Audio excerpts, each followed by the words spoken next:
Hey everybody, it's me.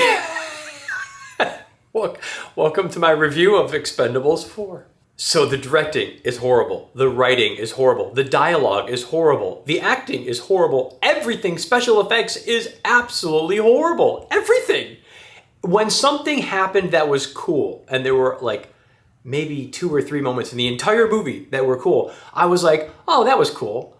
I couldn't even get super excited, although I think I was even more excited than I should have been, just because I was starved for anything good. To expand on the special effects, they were some of the worst green screen and special effects I have ever seen in a movie. And you could tell everything was fake. It was so obnoxiously bad. And you could tell that they were putting in backgrounds behind the actors, and you're expected to watch this. I literally was smiling from ear to ear sometimes, and I was like, my God, that's horrible. But there was nothing, and I couldn't believe this, okay? $100 million budget. $100 million budget. By today's standard, that's not that bad. It's up there, but not terrible, right? Oppenheimer was $100 million. Oppenheimer. And that's one of the greatest movies I've ever seen, right? Now, true, they don't have helicopters, they don't have explosions, they don't have that type of thing. They didn't put their money in that. But just to know that you can take a movie, take that money and make something like Oppenheimer, or take that money and make Expendables 4, that's a problem. Jason Statham is probably the best part of the movie, but he's just being Jason Statham. I don't mind that. That's actually okay. In fact, if you wanted to say that you like action films as like a guilty pleasure, totally cool with that.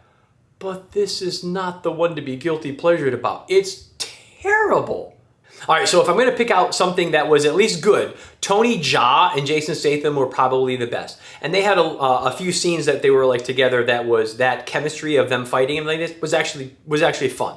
I would have loved to have seen much more of that and that dynamic between those two characters, because they were actually pretty cool. Remember Megan Fox in Transformers when she was young? Nice to look at.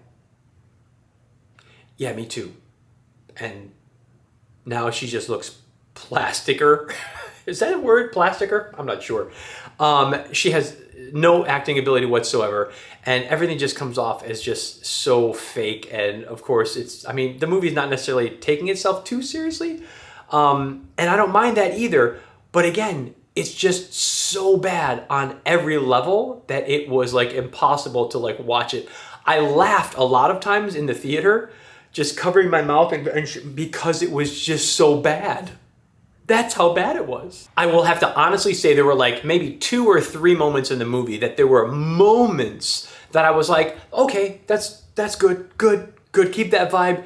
And they just couldn't. They couldn't carry it on. That was like, and those moments were like maybe like 30 seconds of nice, 30 seconds of good, like, and that's all they could muster. It was horrible. There was one belly laugh. I had one good belly laugh that I literally laughed out loud. The audience laughed out loud.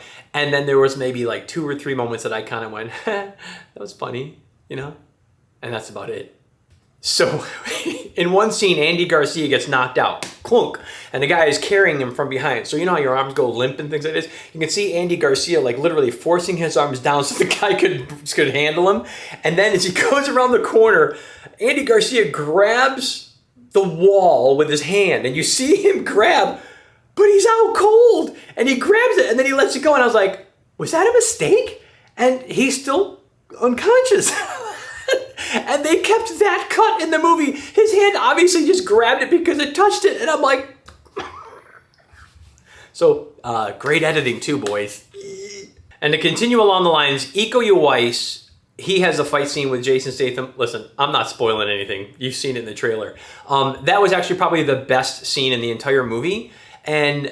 But his acting was nowhere near as good as he was. I thought he was gonna be much better in this film because obviously The Raid and The Raid 2 were like super fun. Yes, those were guilty pleasures. Those are action movies that you kind of like, yes. And it may not be the best movie, but in those movies, all the fight scenes and the directing and the story, that was actually pretty cool. And that's a great movie to watch for action.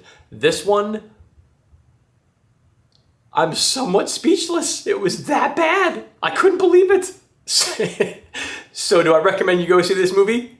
No, I don't. I think you should go in the direction of a theater and then do anything else other than go see this movie. I'm going to give it basically a 30%. I'm going to give it a 30, and that's being ridiculously generous. It was so bad, and it's hard to even imagine that someone would put this out, and even as like knowing it's going to not be the greatest movie in the world, but I don't think anybody expects it to be this bad. Well, thank God that wraps it up. Anyway, thanks for stopping by. We'll see you on the next one. Don't forget to subscribe.